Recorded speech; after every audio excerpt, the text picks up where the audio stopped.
Alright, welcome back to the life and suffering of Sir Brante. We are ready to begin Chapter 5. So without further ado, let's do it. Morning.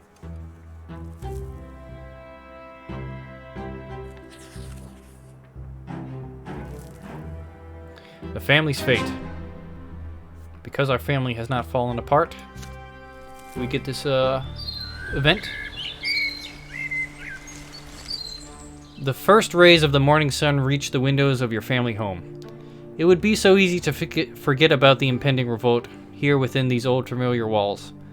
But the calm before the storm will soon be over, and yesterday's turmoil will return. There are only a handful of hours left. The Brontes have to decide what to do. Should the family stay in the city and prepare to weather the storm? Should they join the struggle, or should they simply avoid it? I'm wondering the same thing. After a sleepless night, you gather in the sitting room as a family once again. Father is the first to speak. His determined yet surprisingly calm voice fills the room. This is what I was afraid would happen. The noble estate has turned a blind eye to the common people's misery, and now we have a revolt on our hands. It is my fault as well. I did all I could to serve the cause of justice, but it just wasn't enough, and now blood will be shed. The family patriarch casts a somber gaze over his children. I want to make one thing very clear. Today, our family cannot get involved in the unrest. We will not take sides. I feel for the common estate, but we're not getting dragged into a hopeless bloodbath. As for preserving the overseer's rule in Anazote, we will not sacrifice ourselves for that either. He has led Margaret to this rebellion, and now it's up to him and his legion to deal with the rebels. And we mustn't forget Commander Otten and his noble militia. They were all too eager to use this opportunity to slaughter all the nobles they blame for the revolt. Father is silent for a moment. Then he takes his sword off the wall and places it firmly on the table. His voice rings with the coldness of steel. We will stay in our city and protect our home. Whatever danger we may face today, the Brontes will not surrender their home, their status, or their place in this world. None of you have ever seen Father so filled with resolve, but he still seeks your support. Robert, the patriarch of the Brante family, meets your gaze. My son, I know you're going to make your own decision. You're too deeply involved in this conflict to stand aside. But right now, I'm talking about our family here, Angelo. Our family must remain out of harm's way, no matter what you decide to do. Alright, well, we got 3 or 4 options here. We will not be siding with the revolt. So, we can agree with Father to protect the home. The Brontes will flee the city, or the Brontes will oppose the revolt. I was looking at these options, and it seems to me the best to pick out of these would be peace with the overseer. So to do that, well, is it?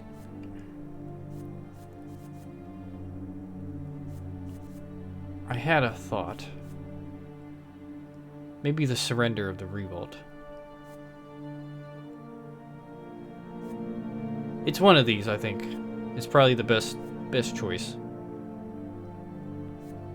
So it's either the revolt wins or surrender.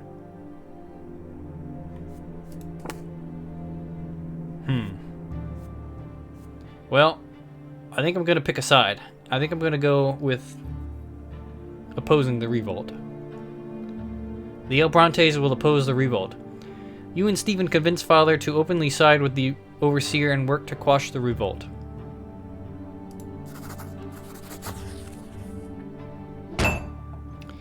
You slam your fist down on the table, unable to contain your indignation. Father is making a mistake. Even if the nobility and the overseer are to blame for the rebellion, the Bronte family cannot simply stay out of this. The future of this city, your city, will be decided today. If the revolt takes root in Anazote, it will spread to the rest of the province, then plunge the entire empire into chaos. You have to fight against the revolt. You have to put an end to this. Stephen leaps to his feet. Your brother has been quiet all this time, but your words have emboldened him. Angelo is right, Father. I understand your compassion for the common folk, but you and Elborn have already tried and failed to placate the people. Surely you see this. If the rebels seize power, the city will be doomed. They'll drown all the Margra in blood. And when the common rebels seize power? Yeah, I like that. Seize power. Do you think they'll remember everything you did for them? Do you think they'll let you and your family just walk away? No, they won't. We are noblemen. We are subjects of the Emperor. It is our duty to suppress this rebellion while we still can. Stephen points at the sword in Father's hands. Remember your oath of honor, Father. You took up the sword. Now use it to defend your family and your city. Father hesitates. You and Stephen stand above him, waiting. He looks at Grandfather's portrait on the wall. The late Gregor Brante stares back at his progeny, implacable and stern. Implacable? Father lets out a bitter sigh and grips his sword tightly. You're right, both of you. There is no way we can stay out of this. It pains me to know that I must fight against my life's work, but this revolt will be the death of our city if I don't. The El Brontes will fight by the Overseer's side. Stephen lets out a joyous cry. That's the spirit, Father. I'll inform the noble families at once that the El Brontes will fight for the lawful regime. Angelo, you're not staying out of this either, are you?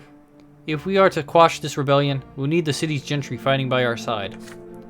Take care of yourselves, my son. I'll see to the safety of our home. Stephen squeezes your shoulders, elated. Look at us. Look at us now, Angelo. Just a few years ago, you were a little boy, and I was dragging you around by the ears. And here we are, about to fight off the rebels and rescue our city together. Who knew you'd grow up to be a real warrior? You know, now that I think about it, Stephen, you were always kind of, a jerk growing up. So I don't know if I really feel the same about that. You grin at your brother and embrace him briefly with all your might. Then leave the sitting room. Okay, maybe Angelo Bronte does. I don't. Maybe Angelo does. It is time to get ready and muster all your strength. You are about to join the battle for the fate of the city. Then, at last, you step out the door and walk to the gate. This is where you belong now. On the streets, where history is about to be written. Angelo, hold on. You turn around and look behind you. The hunched, hapless silhouette of your younger brother appears on the steps. Nathan hurries towards you. Okay, well, Robert Bronte is now a defender of the Empire. And we get a +1 with nobles, so we have their trust. So now we have trust of the commoners and nobles. Okay, an event. The defender of the Empire.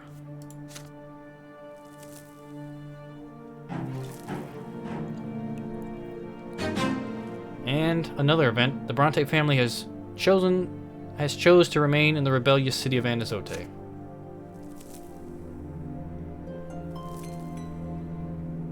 Okay, victory conditions. We can get a peaceful victory or a military victory. We better go peaceful if we can get it. So both options are going to end with the revolt at 0. For peace, we need a +1 with troops, +2 with nobles, which we have, a +2 with clergy, which we need, +2 with commoners, which we have, and power at -3 to -4. To get military victory, we need a 0, a 2, 3, 3, 1, and power less than or equal to -1.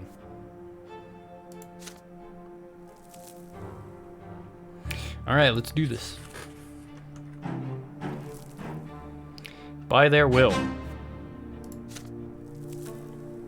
Just events popping up all over the place. Your younger brother stands before you, clutching an old prayer book. He speaks, sighs deeply, then begins to speak. I know you're in a hurry, Angelo. I'll try not to take up too much of your time. As you know, my faith has wavered all my life. The twins know how much I've sinned. But even in my darkest hour, I knew they hadn't turned away from our world. I knew they still cared. Nathan is quiet for a moment, watching a tiny ant make its way across the porch. But I just can't understand, no matter how hard I try. What's happening to us? This revolt against the Empire. How did the twins let it happen? Is this even possible? I mean, the twins made the whole world as part of their design, didn't they? Does that mean the entire world is about to fall apart? This revolt, what is it? Please help me understand. Nathan's sullen gaze rises towards the shining pillar, but thick gray storm clouds are already moving towards the city. The shining strip at the edge of the sky is growing dimmer by the second. You watch the sky too, lost in thought. What will you tell him? Okay, well,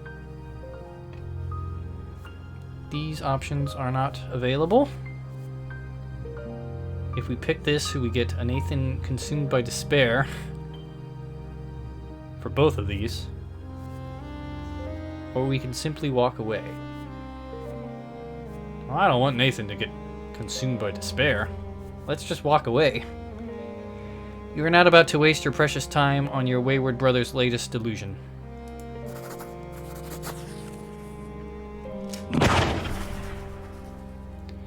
A nearby gunshot startles you, brings you back to reality.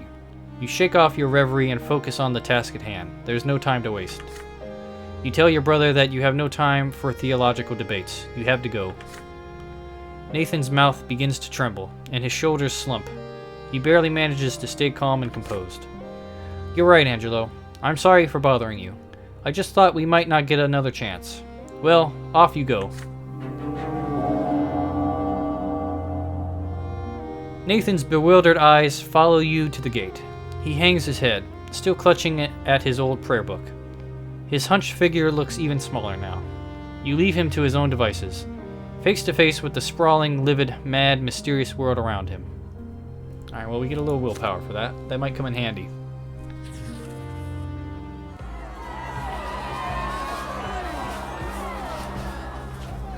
Mustering the forces.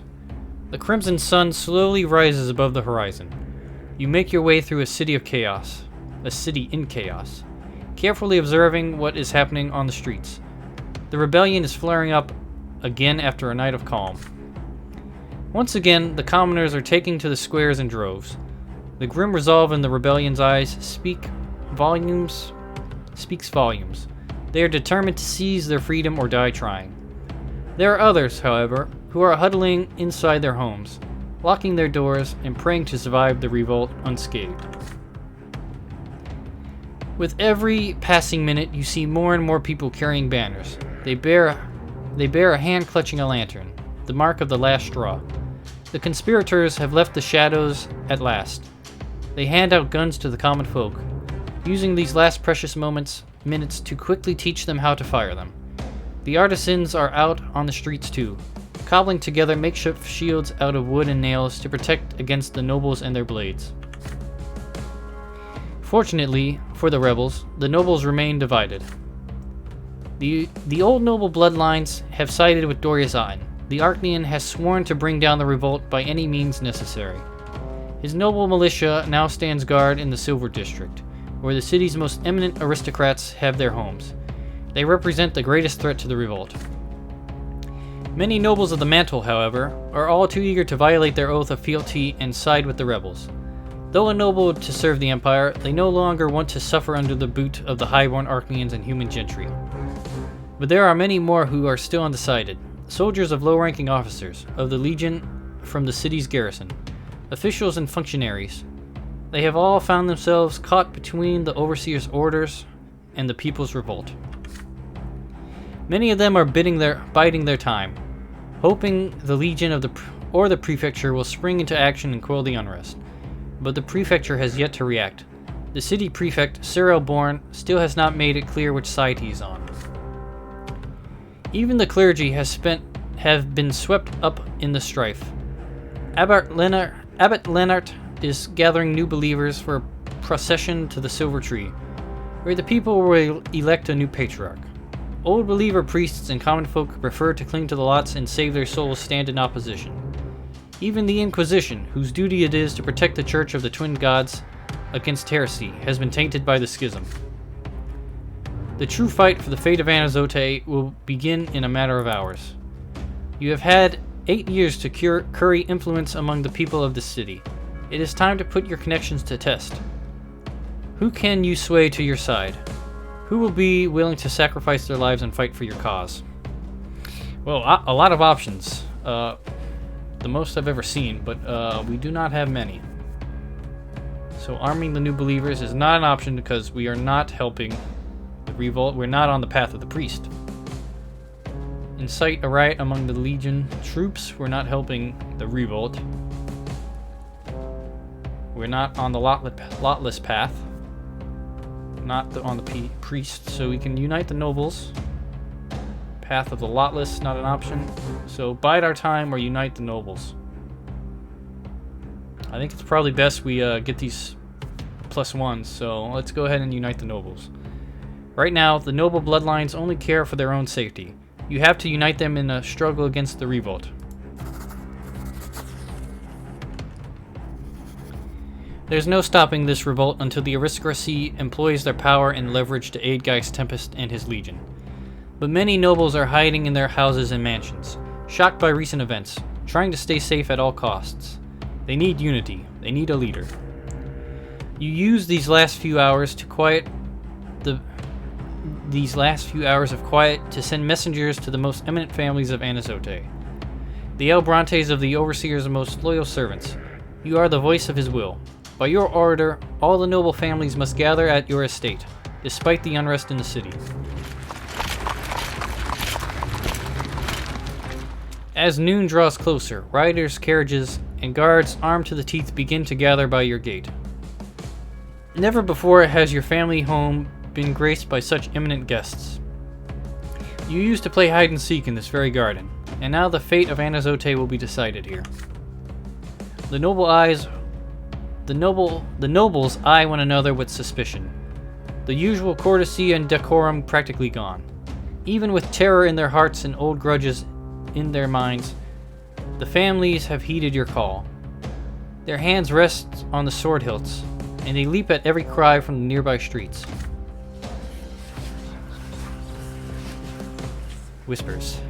You address the aristocrats from the steps of your family home. The unthinkable has happened. The lowborn have rebelled, and now they threaten to destroy the current world order, even if it means drawing the wrath of the twins down upon us all. At this troubling time, it falls upon Anazote's finest citizens to cast aside their pride, their grudges, and their old feuds. A cold, lordly voice ruthlessly cuts you short. Friedrich L. Liberius, the aging patriarch of one of Anazote's oldest human bloodlines, speaks. Those are some fine words, young Sir L. Brante, but we've all been locked away in a city swarming with malcontents. They have numerical superiority. I say we of the old blood know best when it comes to keeping us, our families, and our empire safe. To that, you lift your own sword skyward. You are Angelo Brante, and you are ready to personally lead the fight against the revolt. Everyone who stands here must remember their lot, the lot to rule. The nobility of Anazote may have squandered its energy on petty grudges as the city sank into lawlessness and chaos, but now the noble estate must take responsibility for their own lives and for the lives of all the subjects of the empire. Now is the time for us all to prove that we deserve to rule, that the swords at our sides are not just for show, but we are not afraid to bear the burden of ruling the other two estates. This city has been entrusted to us, and only we can rescue it from the brink of this fateful hour. The nobles are stupefied at first, but they keep listening. Soon other swords are raised alongside yours, and other voices join your call.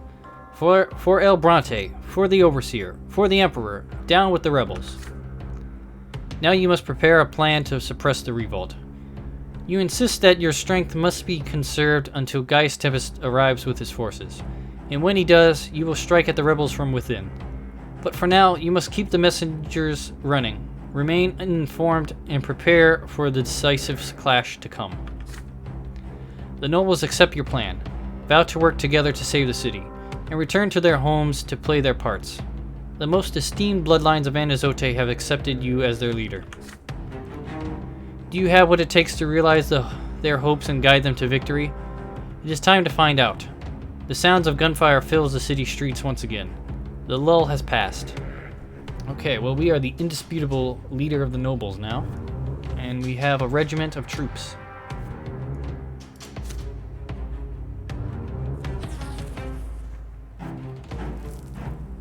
A fading light.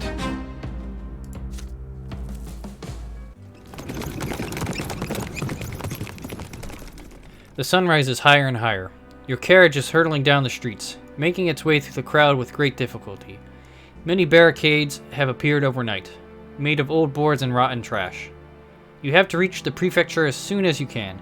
The gendarmes and judges' reaction to the revolt could be decided at any moment.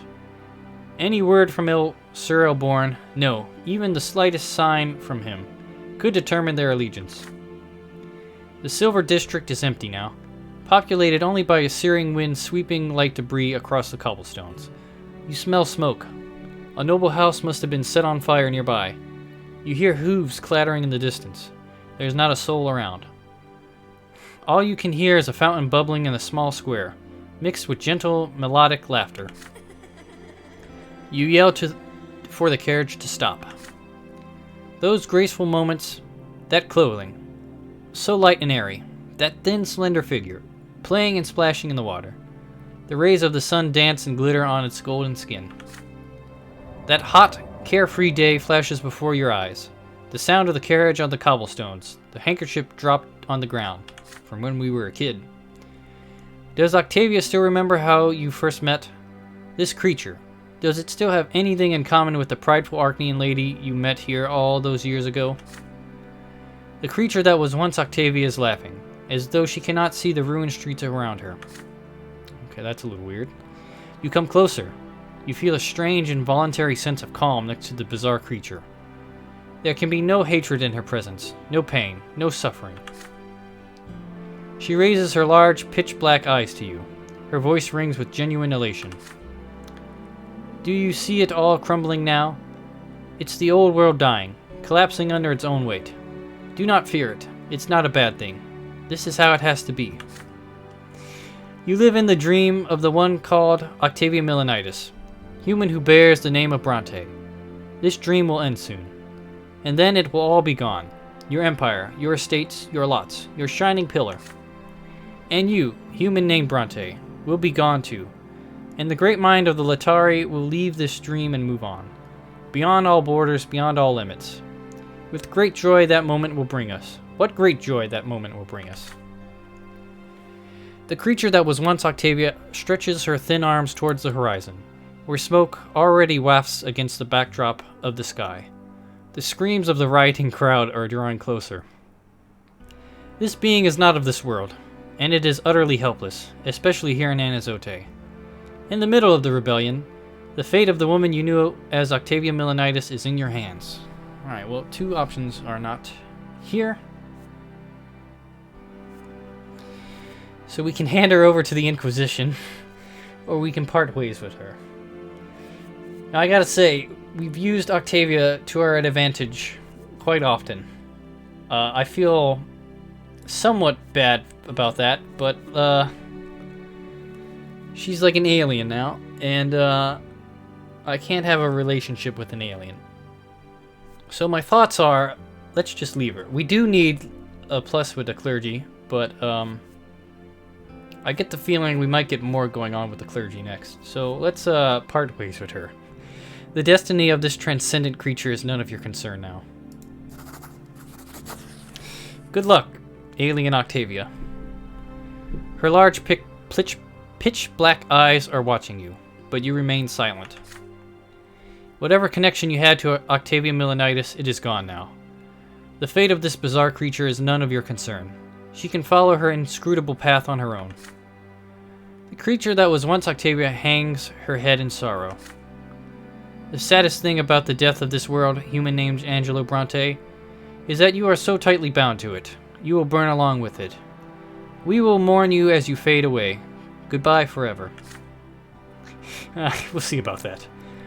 The thin, slender, ethereal figure hops from the edge of the fountain and onto the cobblestones. She turns her back to you and walks away down an empty street. The eerie calm she emanated remains with you for a while, but soon dissipates. Only the acrid smell of smoke remains. You shake your head and retch yourself back to reality. Elborn, the prefecture. You need to hurry. Okay. Well, that was kind of strange, the whole story with Octavia.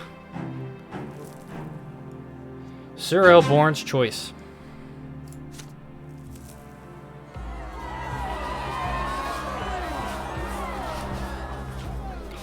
It is noon.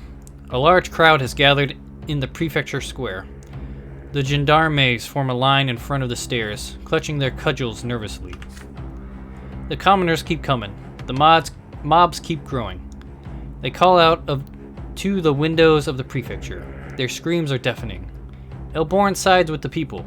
Gendarmes, judges, join us. The people need you. It's now or never. The rebelling citizens demand that the prefect take a side. This decision must not be made without you. You have to get inside. You push your way through the dense crowd until you reach the gendarmes. Oh, Sir Brante, I thought you'd been captured. Men, let the judge through. Tell the judges to make up their minds. The people haven't attacked us yet, but you never know.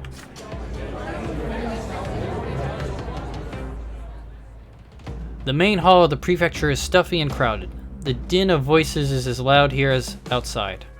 Almost every judge in the province is here now, save for those who stayed home or fled the city in advance. Most of them demand that the prefect disperse the crowd. Augustine Elborn is on the podium, in the courtroom, looming above the indignant judges. No, I will not sick the gendarmes on the people. It is the prefecture's duty to listen to the emperor's subjects, not force them to be silent. If we disperse this crowd, it will only fan the flames. And what of the overseer's orders, Sir Prefect? We have to quash the rebellion while we still can. Tell the gendarmes to do their duty and protect the city from these rioters. There's dirty Fockraven at it again. Or do you want this so-called People's Court to hang us all? Have you forgotten about the last straw in the freak Sophia? They're executing people left and right, as though they are wielding the divine law. Do you really think you'll be spared? The judges applaud Fockraven, even those you believe to be the prefect's most ardent supporters. This unrest needs to be quelled with words, not clubs. If we turn this demonstration into a bloodbath, there will be no stopping the carnage.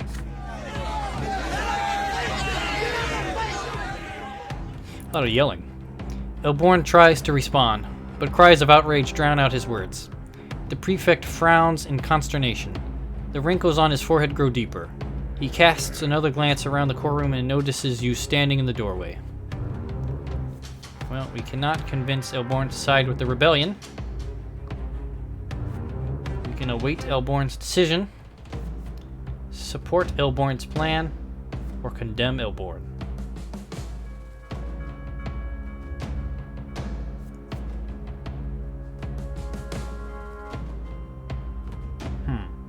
Well, we just need a 2 at nobles at most. We don't need 3, so this seems like an alright option.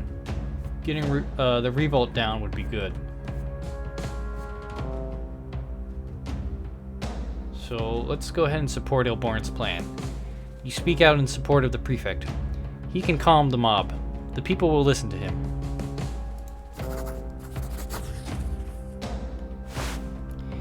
You start elbowing through the agitated crowd of judges and make your way up to the podium. You stand to Elborn's right. He acknowledges you with a friendly nod. Let Judge Brante speak. You address the judges. Sir Prefect is right. We need to talk to the people. We need to convince them. Every commoner knows the name Elborn. They respect the prefect. They will listen to him. This is the only way to prevent more riots. The judges respond uneasily. Have you lost your mind, Brante? The revolt is already here. It can't be stopped. Wasting more time trying to convince the people is the same as helping the rebels. Enough, Sir Fockraven. I am still the prefect. We will negotiate with the crowd outside. This is my final decision. The prefect has managed to regain his composure and confidence thanks to your support. There are still disgruntled voices in the courtroom, but no one will dare to question his actions directly now. Only Fockraven is still fuming. He stares daggers at you. Well done, Brante. You've finally shown yourself for the mangy cur you are. You may have convinced the prefect, but no true nobleman will ever side with you. Well, that's where you're wrong, Fockgraven. I'm leading the nobles. You, Elborn, and the gendarmes leave the courtroom and step out onto the stairs of the prefecture. The mob clamors loudly upon your arrival. People of Anazote, you all know that I have fought for justice for the common people as the prefect of Margra. And right now, I am asking you all to trust me. Do not take up arms. Do not listen to those last straw thugs. Do not riot or commit senseless acts of violence. Keep order in the city. Allow me to negotiate with Overseer Tempest. The mob buzzes again, this time in outrage. Whose side are you on, Elborn, the people's or the Overseers? Are you telling us to bow down and wait for the Legion to come and slaughter us? The prefect urges them to remain calm. You've already started this revolt and showed the Overseer that times have changed. The common estate is a powerful force, a force to be reckoned with, a force to be negotiated with. But blood and death will change nothing. It will only bring the Legion down upon you and your families. The crowd is split. Some continue to demand that the prefect take their side. Others, however, begin to shout in his favor, insisting that the revolt can be resolved peacefully, without bloodshed. The rebellious horde's former unity is no more. Elborn is about to give you a chance to speak when you suddenly hear hooves clacking towards the square, coming from the Silver District. The people at the edges of the mob begin screaming in terror. Confusion and fear ripple through the crowd, through the crowded square. The rioters are coming. It's Otten and his noble militia. Oh boy, here we go. Otten's back. Alright. Time for daytime. But as we listen to more yelling, I'm going to go ahead and pause it here. Thanks for watching. I really appreciate it. More to come. I love you. Not really.